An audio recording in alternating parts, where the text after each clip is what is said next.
Hi friends, கோயில் style புளியோதரை செய்வது எப்படின்றது பார்க்கலாமா. அதுக்கு 10 காஞ்ச மிளகா, 1 ஸ்பூன் தனியா, 1 ஸ்பூன் கடலப்பருப்பு, 1 ஸ்பூன் உளுந்து, கொஞ்சம் வெந்தயம், 1 ஸ்பூன் மிளகு, 1 ஸ்பூன் எள்ளு, கருவேப்பிலை இதெல்லாம் எடுத்து ஃபஸ்ட்டு ஒரு கடாயில் போட்டு வறுத்துக்கோங்க.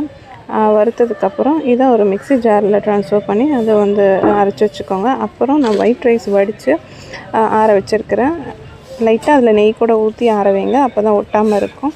இப்போ ஒரு கடாயில் எண்ணெய் ஊற்றி அதுக்கு கடுகு, வெந்தயம், அப்புறம் உளுந்து, கடலப்பருப்பு, கொஞ்சம் காஞ்ச மிளகா இதெல்லாம் போட்டு வறுத்துங்க. அப்புறம் கருத்த வேர்க்கடலையும் போட்டுருங்க.